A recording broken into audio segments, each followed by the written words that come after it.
ഇന്നത്തെ നമ്മുടെ റെസിപ്പി ഒരു 5-10 മിനിറ്റ് കൊണ്ട് ചെയ്തെടുക്കാൻ പറ്റിയ വളരെ സിമ്പിളായിട്ടുള്ള ഒരു റെസിപ്പിയാണ്.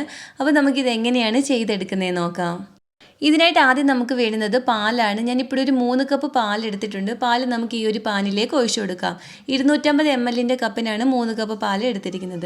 ഇനി നമുക്ക് ഇളക്കി കൊടുത്ത് പാലൊന്ന് തിളപ്പിച്ചെടുക്കണം. അതുപോലെ തന്നെ നിങ്ങൾക്ക് വീഡിയോ ഇഷ്ടപ്പെടുകയാണെങ്കിൽ ഇതുപോലുള്ള റെസിപ്പികൾക്ക് ഈ ചാനൽ സബ്സ്ക്രൈബ് ചെയ്യാനും നിങ്ങളുടെ അഭിപ്രായം വീഡിയോയുടെ താഴെ കമൻറ്റായിട്ട് അറിയിക്കാനും മറക്കല്ലേ. പാൽ ഇപ്പോൾ ഇവിടെ നിന്ന് തിളച്ച് വന്നിട്ടുണ്ട്. ഇനി നമുക്ക് ഫ്ലെയിം ഓഫ് ചെയ്ത് കൊടുക്കാം. ഇനി നമുക്ക് ഇതിലേക്ക് വേണ്ടുന്നത് വിനാഗിരിയാണ്. ഞാനിപ്പോൾ ഒരു 2 ടീസ്പൂൺ വിനാഗിരി എടുത്തിട്ടുണ്ട്. അത് നമുക്ക് ഈ ഒരു പാലിലേക്ക് ഒഴിച്ചു കൊടുക്കാം. ഈ വിനാഗിരി ഒഴിച്ചു കൊടുത്ത് ചെറുതായിട്ട് നമുക്ക് പാലിങ്ങനെ ഒന്ന് ഇളക്കി കൊടുക്കാം. പാലിങ്ങനെ ഒന്ന് ഇളക്കി കൊടുക്കുമ്പോഴേക്കും ഇതുപോലെ ഇങ്ങനെ ഒന്ന് പിരിഞ്ഞ് വന്ന പോലെ കിട്ടും. ഇനി നമുക്കിതൊന്ന് അരിച്ചെടുക്കണം. അതിനായിട്ട് ഞാനിപ്പോൾ ഇവിടെ ഒരു ബൗൾ എടുത്തിട്ടുണ്ട്. ഇതിലേക്ക് നമുക്കൊരു അരിപ്പ വെച്ച് കൊടുക്കാം. ഈ അരിപ്പയ്ക്ക് മുകളിലേക്ക് നമുക്ക് ഇതുപോലെ നല്ലൊരു കോട്ടൺ തുണി വെച്ച് കൊടുത്ത് അതിലേക്ക് നമുക്കിതിങ്ങനെ ഒന്ന് ഒഴിച്ചു കൊടുക്കാം.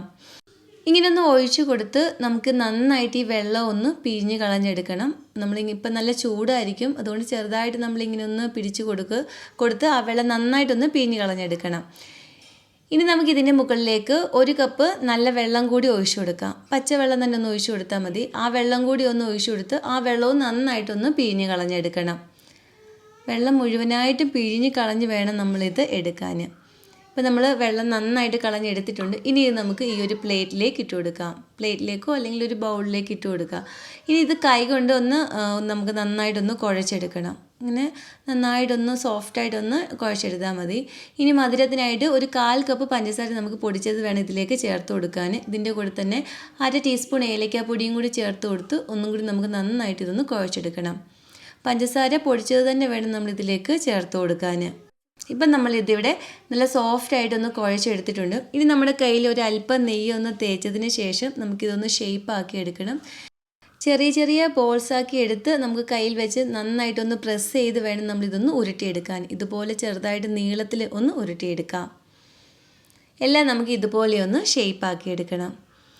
ഇനി നമുക്കിതിലേക്ക് വേണ്ടുന്നതാണ് മാങ്ങ. ഇപ്പോൾ ഒരു മാങ്ങ സീസൺ ആയതുകൊണ്ട് തന്നെ എല്ലാവരുടെ വീട്ടിലും മാങ്ങ കാണും. അപ്പോൾ എന്തായാലും എല്ലാവരും ഇതൊന്ന് ട്രൈ ചെയ്ത് നോക്കണം. വളരെ സിമ്പിളായിട്ടുള്ള റെസിപ്പിയാണ്. ഇനി നമ്മൾ മാങ്ങ ഇതുപോലെ നൈസായിട്ട് വേണം നമ്മളൊന്ന് കട്ട് ചെയ്തെടുക്കാൻ. ഇങ്ങനെ ഒന്ന് കട്ട് ചെയ്തെടുത്തതിന് ശേഷം നമുക്കിത് ഓരോന്നായിട്ട് ഇതിന് മുകളിലേക്ക് ഇങ്ങനെ ഒന്ന് വെച്ച് നമുക്കിതിങ്ങനെ ഒന്ന് പ്രസ് ചെയ്ത് കൊടുക്കാം. ഇങ്ങനെ ഒന്ന് പ്രസ് ചെയ്ത് കൊടുക്കുമ്പോൾ തന്നെ നന്നായിട്ട് ഇതൊന്ന് ഒട്ടിക്കിട്ടിക്കോളും. അപ്പോൾ നമ്മൾ മാങ്ങ കട്ട് ചെയ്തെടുക്കുമ്പോൾ നല്ല തിന്നായിട്ട് വേണം കട്ട് ചെയ്തെടുക്കാൻ. ബാക്കിയെല്ലാം നമുക്ക് ഇതുപോലെ ഒന്ന് ചെയ്തെടുക്കാം. അങ്ങനെ മാങ്ങയും പാലൊക്കെ വെച്ച് ചെയ്തെടുക്കാവുന്ന വെറൈറ്റി ആയുള്ള റെസിപ്പി ഇവിടെ റെഡി ആയിട്ടുണ്ട്.